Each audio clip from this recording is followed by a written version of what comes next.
So what you are going to do in so a good number of students they didn't attend the class yesterday and they were asking me for video lecture.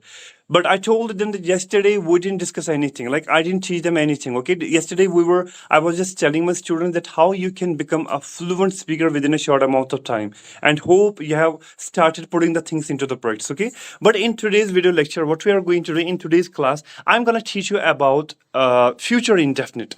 I'm going to teach you about future indefinite. Okay, I told you that we have the 12 tenses. Okay, and we have completed the past indefinite so far. What we have done? We have completed the past indefinite so far. But in today's video lecture, what we are going to do? I'm going to teach you about future indefinite.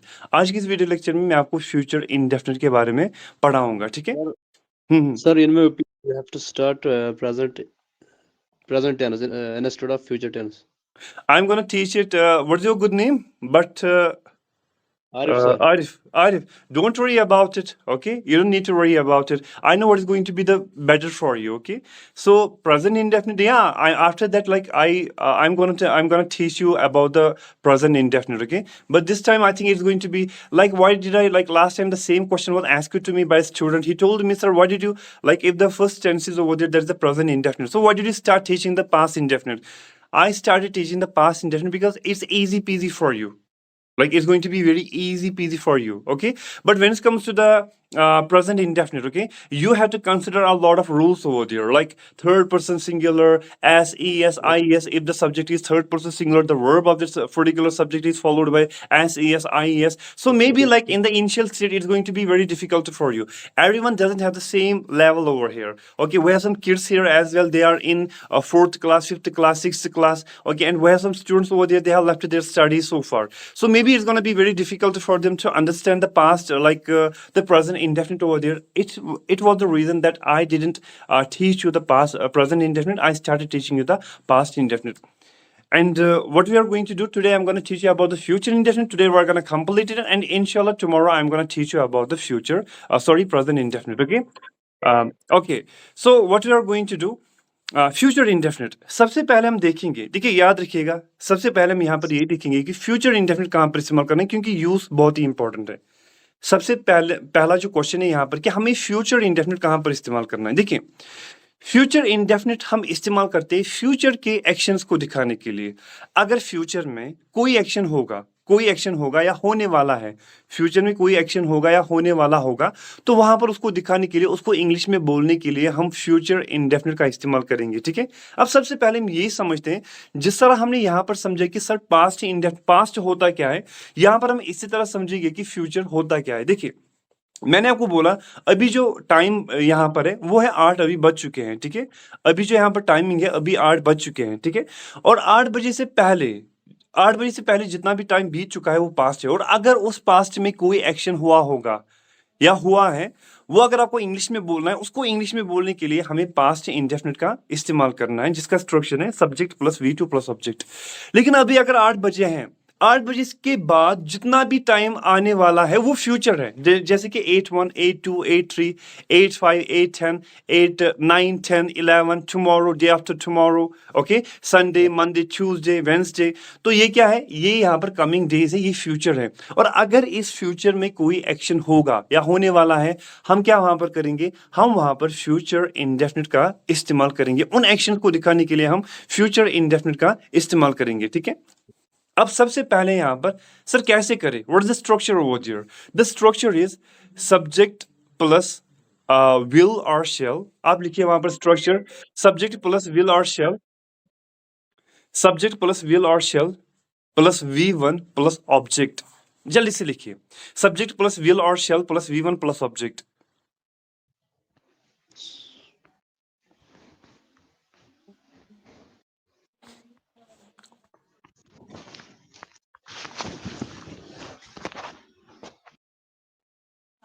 Are you done? Subject plus will or shall, subject plus will or shall plus V1 plus object. पहले will subject, उसके बाद will or shell का इस्तेमाल करना है. उसके बाद हमें क्या करना है, उसके बाद हमें V1 का इस्तेमाल करना है, विल और शेल के बाद V1 का इस्तेमाल करना है, उसके बाद ऑब्जेक्ट. ठीक है, उसके बाद हमें V1 का इस्तेमाल करना है. जरा आप सभी म्यूट रखिए. महफूज आप सभी म्यूट रखिए। Subject plus will or shall plus V1 plus object, ठीक है। और यहाँ पर सर कोई साउंड है जिससे हम इसको रिकॉग्नाइज कर पाए, ठीक है। हाँ, एक साउंड है जिससे आप इसको रिकॉग्नाइज कर पाओगे, ठीक है। आप यहाँ पर जो अपनी फॉर्मूला लिखी subject plus will or shall plus V1 plus object, उसके साइड में आप क्या लिखिएगा, इसके साइड में आप लिखिएगा गा गे। मीन्स जिस भी सेंटेंस में गा गे का साउंड प्रोड्यूस होगा वो पर्टिकुलर सेंटेंस आपको फ्यूचर इंडेफिनिट से बनाना है। Means subject plus will or shall plus V1 plus object से बनाना है, ठीक है। जैसे कि वो आज यहाँ पर आएगा, हम आज क्लास अटेंड करेंगे, ठीक है। या मैं आपका साथ दूंगा, गागी गे आ रहा है, हर किसी सेंटेंस में यहाँ पर गागी गे आ रहा है, तो जिस भी सेंटेंस में गागी गे का साउंड प्रोड्यूस होगा वो पर्टिकुलर सेंटेंस आपको फ्यूचर इंडेफिनिट से बनाना है। मैं आज आपको कॉल करूंगा, ठीक है, या वो आज मुझे टेक्स्ट करेगा, इस तरह, ठीक है। आज हम साथ में स्कूल जाएंगे, ठीक, या आज हम वहां पर जाएंगे, गागी गे, यहां पर भी गागी गे आ रहा है, हर किसी सेंटेंस में गागी गे आ रहा है, ठीक है। मैं आज खाना नहीं खाऊंगा, मैं आज खाना नहीं खाऊंगा। मैं आपका साथ कभी भी नहीं छोड़ूंगा, हम आपका साथ कभी भी नहीं छोड़ेंगे। तो जिस सेंटेंस में भी गागी गे का साउंड प्रोड्यूस होगा वो पर्टिकुलर सेंटेंस आपको फ्यूचर इंडेफिनिट से बनाना है। Mean subject plus will shell plus V1 plus object. अब यहां पर है, ठीक है। अब यहां पर एक चीज है sir, when we have to use will and when we have to use shall, okay, when we have to use will or when we have to use shall, when it comes to the spoken English, okay, when it comes to the modern spoken English, so what do you have to do, all the subjects are gonna followed by will। हर किसी subject के साथ यहाँ पर will का इस्तेमाल होगा, like I will, you will, they will, he will, she will, it will। तो हर किसी सब्जेक्ट के साथ यहाँ पर will का इस्तेमाल होगा। But when it comes to the traditional rules over there, ठीक है, जब ट्रेडिशनल रूल्स की बात आएगी, ठीक है, जब ट्रेडिशनल रूल्स की बात आती है वहां पर कुछ एक्सेप्शन है, कुछ रूल्स हैं, उनको हमें फॉलो करना होता है। जैसे कि कोई स्टूडेंट यहाँ पर 10th क्लास में पढ़ रहा है या 10th के नीचे लाइक 9th क्लास में वहां पर पढ़ रहा है, तो वो मुझे पर्सनली बोलेगा कि उसको क्या करना है। मतलब अगर कोई स्टूडेंट है जो 10th क्लास के नीचे यहाँ पर पढ़ रहा है, तो मैं क्या करूंगा, एक चीज में एक वीडियो लेक्चर में उसके साथ शेयर करूंगा जहां पर मैंने एक्सप्लेनेशन में पढ़ाया है कि विल हमें कहां पर इस्तेमाल करना है और शैल हमें कहां पर इस्तेमाल करना है, ठीक है।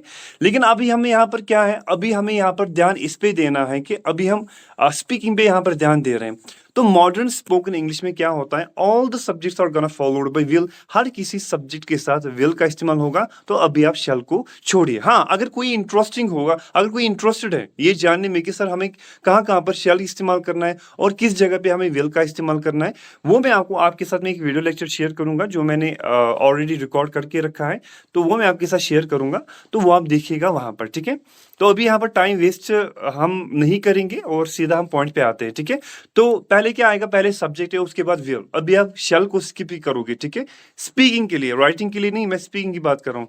तो सब्जेक्ट के साथ यहाँ पर आप विल रखोगे, उसके बाद V1 आएगा और उसके बाद ऑब्जेक्ट आएगा, ठीक है। और साउंड क्या प्रोड्यूस होगा, गागी गे। तो जिस भी सेंटेंस में गागी गे का साउंड प्रोड्यूस होगा वो सेंटेंस हम शुड से बनाएंगे, ठीक है। चलिए मैं आपको यहाँ पर कुछ सेंटेंस बोलूंगा, तो आपको क्या करना है, आपको उन चीज को करना है, ठीक है। जरा ये बोलो, मैं हमेशा आपका साथ दूंगा, मैं हमेशा आपका साथ दूंगा। साथ दूंगा मीन्स सपोर्ट करूंगा, ठीक है, मैं हमेशा आपका साथ दूंगा। देखो always साथ, support एक you. Second, Always. एक सेकंड, Support you. एक सेकंड, पहले आप मुझे बोलने दीजिए, ठीक वन है। बाय वन कीजिए सर। हाँ, आप पहले मुझे बोलें क्योंकि आप सभी गलत बोल रहे हो, ठीक है। सबसे पहले हम यहाँ पर ये करेंगे, यहाँ पर हम साथ देने के लिए हम स्टैंड बाय का इस्तेमाल करते हैं, STAND, स्टैंड, BY, बाय, साथ में लिखना है। तो स्टैंड बाय का मतलब होता है साथ देना। स्टैंड बाय जो होता है इसका मतलब होता है साथ देना, किसी को सपोर्ट करना। तो मैं आपको बता रहा हूं कि मैं हमेशा आपका साथ दूंगा, तो सेंटेंस क्या बनेगा, I will always stand by with you. I will always stand by you। ये लिखिए, लिखिए सेंटेंस, वेरी गुड। और मीनिंग भी वहां पर आप लिखिए, I will always stand by you, मैं हमेशा आपका साथ दूंगा। I will always stand by you। Stand by. या ऑलवेज होता है हमेशा, नेवर होता है कभी नहीं, ठीक है। ऑलवेज होता है हमेशा, नेवर होता है कभी नहीं, ठीक है। I will always stand by you. जरा ये बोलिए, ठीक है, जरा ये बोलिए, जरा ये सेंटेंस आप बोलिए कि सर, जरा इस तरह बोलिए, सर मैं आपका साथ कभी भी नहीं छोड़ूंगा, मैं आपका साथ कभी भी नहीं छोड़ूंगा। देखो साथ छोड़ने, देखो साथ देने को हम बोलते हैं स्टैंड बाय, ठीक है। और साथ छोड़ने के लिए हम इस्तेमाल करते हैं लेट डाउन। लेट डाउन का मतलब होता है साथ छोड़ना, ठीक है। और कभी नहीं के लिए आप नेवर का इस्तेमाल करोगे। जरा बोलो, मैं आपका साथ कभी भी नहीं छोड़ूंगा। I will never let down you. Very good, very good, बस बस बस। Never let down you. I will, देखो इस तरह बोलना, आई will never let you down. I will never let you down, ठीक है।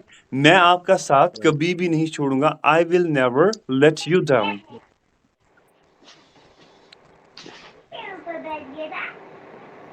महफूज आप थोड़ा सा म्यूट रखिए, आपकी साइड से बहुत शोर हो रहा है, ठीक है।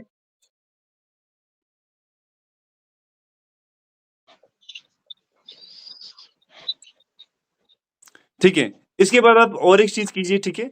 इसके बाद आप यहाँ पर ये कीजिए कि जरा ये बोले कि मैं आपको कभी भी धोखे में नहीं रखूंगा, ठीक है। धोखे में रखने के लिए हम क्या इस्तेमाल करते हैं? एक फ्रेज का इस्तेमाल करते हैं जो कि keep in the dark. Keep in the dark एक फ्रेज है जिसका मतलब होता है धोखे में रखना। जरा बोलो, मैं आपको कभी भी धोखे में नहीं रखूंगा।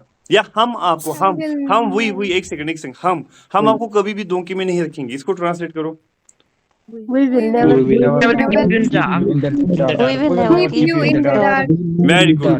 We will never keep you in dark. Okay? We will never keep you in the dark. हम आपको कभी भी धोखे में नहीं रखेंगे। We will never keep you in dark. ठीक है? Very good. इस तरह आप ये बोलिए कि आज हम साथ में स्कूल जाएंगे। आज हम साथ में स्कूल जाएंगे। We will go together. Go to school today. We will go to school together. ठीक है? We will today. We will go to school together. ठीक है?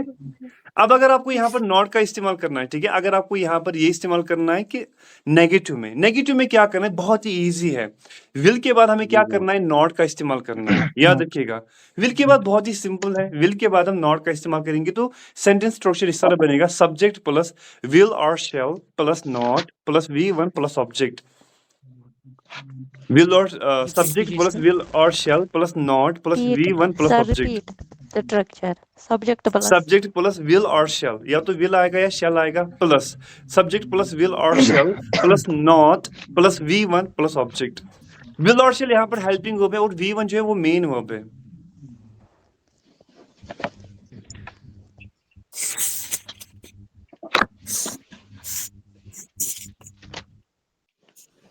ठीक है।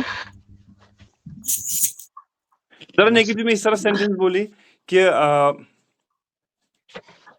मैं आपको कभी भी धोखा नहीं दूंगा। धोखा देने को हम बोलते हैं चीट, ठीक है। चीट ऑन का इस्तेमाल किया जाता है, ठीक है। मैं आपको कभी भी धोखा नहीं दूंगा। I will never cheat you. I will never cheat on you. Very good. I will never cheat on you, ठीक है, ठीक है। I will never cheat on you, या we will go there together. आज हम वहां पर, today we will go there together, ठीक है। हाँ,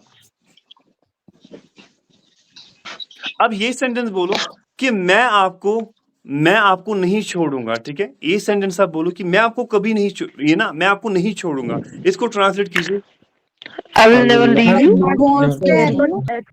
देखो दो चीजें हैं। एक तो है प्रॉमिस, ठीक है, जैसे कि विल से प्रॉमिस किया जाता है, I will never leave you, मैं आपको कभी नहीं छोड़ूंगा। ये यहाँ पर एक प्रॉमिस है, ठीक है। ये किसी आप प्रॉमिस कर रहे हो। दूसरा है यू आर थ्रेटनिंग समवन, मैं आपको नहीं छोड़ूंगा, बाहर निकलो, मैं आपको नहीं छोड़ूंगा। जो ना आप धमकियां देते हो, किसने धमकी दी है किसी को? Have you ever threatened anyone in your life कि बाहर निकलो, मैं आपको नहीं छोड़ूंगा? किसने दी है? जावेद ने? आजाद ने? Yes sir, I will never spare you. Exactly. हाँ, मुझे अब नहीं छोड़ोगे, ठीक है। अब मुझे ही नहीं छोड़ना है। आप तो मुझे ही बोल रहे I will not spare you. तो सेंटेंस इस तरह बोला जाता है, I will not spare you. I will not spare you कि मैं आपको नहीं छोड़ूंगा। जब हम किसी को थ्रेटन करते हैं, बाहर निकलो, मैं आपको नहीं छोड़ूंगा, I will not spare you, ठीक है। I will not spare you, इस तरह इस सेंटेंस को बोलना है। Very good. जरा ये बोल, सर आज मैं क्लास को अटेंड नहीं करूंगा। सर आज मैं क्लास को अटेंड नहीं करूंगा।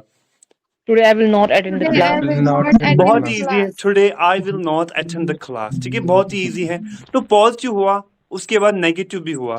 लेकिन आपको क्या करना है, अगर आप क्या करोगे, विल और नॉट को अगर आप कंट्रक्शन में लिखना चाहते हो और बोलना चाहते हो तो विल एंड नॉट वहां पर वॉन्ट बन जाता है, WON अपॉस्ट्रोफी T। जैसे कि मैं आज वहां पर नहीं जाऊंगा, ठीक है, हम इस तरह बोलेंगे I will not go there today, या हम इस तरह बोलेंगे I won't go there today. I will not go there today या I won't go there today. या इस तरह बोलते मैं आपको नहीं छोड़ूंगा या मैं उसे नहीं छोड़ूंगा, I will not spare him, या हम इस तरह बोलेंगे I won't spare him, I won't spare him. ठीक है, इस तरह WON अपॉस्ट्रोफी T बोलना है, वॉन्ट वॉन्ट वॉन्ट नहीं, WANT वॉन्ट। ठीक है, वॉन्ट का यहाँ पर इस तरह प्रोनाउंस करना और लिखना है WON apostrophe T won't. Now when it comes to the interrogative, अब इंटरोगेटिव की जब बात आती है, ठीक है, इंटरोगेटिव में हमें क्या करना है, मैंने आपको हमेशा बोला जिस भी सेंटेंस का, जिस भी टेंस का आपको इंटरोगेटिव बनाना होगा, what you have to do, you need to take the helping verbs of that particular tense and you need to put them at the beginning of the structure, then the structure, so the structure will be like that. You need to take will or shall and you need to take it up, and after that you need to put it at the beginning of the sentence. So the sentence structure will be will or shall plus subject plus V1 plus object and note of interrogation. Will or shall plus subject plus V1 plus object and note of interrogation.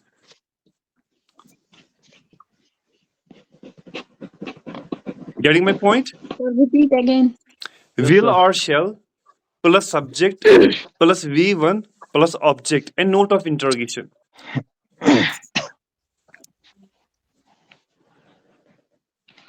ठीक है, क्या आज आप देखो, क्या मैंने आपको हमेशा बोला क्या से स्टार्ट होता है जब इंटरोगेटिव होते ही। अब कैसे यहाँ पर रिकॉग्नाइज करना है, क्योंकि आपको यहाँ पर देखना है कि ये प्रेजेंट की बात हो रही है, पास्ट की बात हो रही है, फ्यूचर की बात हो रही है, और वहां पर इंडिकेशन क्या है जिससे हम इसको पकड़ सकते हैं, वो है गाएंगे। जैसे कि क्या आज आप इंग्लिश क्लास अटेंड करोगे, जरा इसको ट्रांसलेट करो, क्या आज आप इंग्लिश क्लास अटेंड करोगे? Very good. Will you attend the English class today? Will you attend the English class today? Sir क्या आज आप हमारी क्लास 7:30 लोगे? सर क्या आज आप हमारी क्लास 7:30 लोगे? हाँ, just make this sentence. Class 7:30. Sir, will you take our class at 7:30 today? Sir, will you take our class at 7:30 today? ठीक है, वेरी गुड। ठीक है, जरा इस तरह बोलिए, सर क्या वो आज आपको कॉल करेगा, क्या वो आज आपको कॉल करेगा? Will he call you to very good, will he. अगर एक लड़का है, मेल जेंडर है तो ही आएगा, अगर वहां पर क्या है, अगर वहां पर फीमेल जेंडर है तो शी आएगा। Will he call you today और will she call you today? Getting my point? Will he call you today or will she call you today? ठीक है, हाँ। अब अगर हम ये इस तरह करेंगे, देखो यहाँ पर आप नजर रखो, अब अगर हम यहाँ पर इंटरोगेटिव नेगेटिव करेंगे, इंटरोगेटिव नेगेटिव, जैसे कि सर क्या वो आज आपको कॉल नहीं करेगा, इंटरोगेटिव है लेकिन नेगेटिव है, क्या हमें करना है, विल के साथ नॉट का इस्तेमाल करना है, ये बन जाएगा वॉन्ट, वॉन्ट से स्टार्ट करना है। क्या सर क्या वो आज आपको कॉल नहीं करेगा? Won't she call you today? Very good.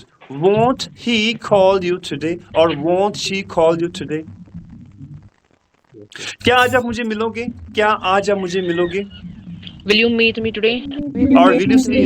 Very good. Will you meet me today? क्या आज आप मुझे नहीं मिलोगे?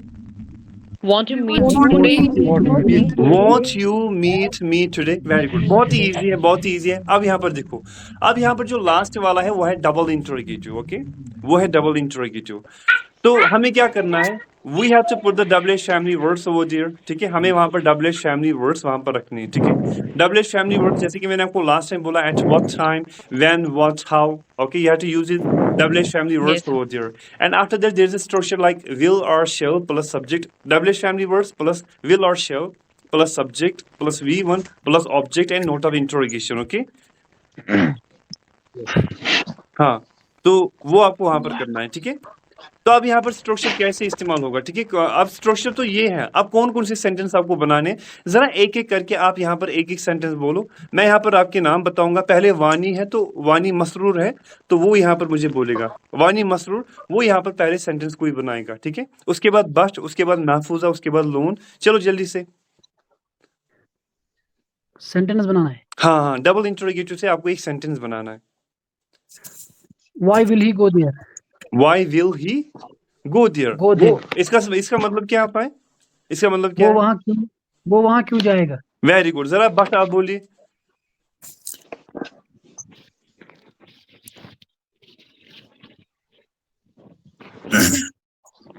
Why will you go there? Why will will you he? call him? Why will he go there? Why will you call him? Why will you meet? Why will you meet me? चलो ठीक है, ये काफी है. Loan जरा आप बोलिए. Why will he come here, sir? Why will you write it? Why will he write it? Okay. Why will he come here? Why will Azad, he why will come he come here, here? sir? Very good. ठीक है, very good. बस नुसरत जरा आप बोलिए.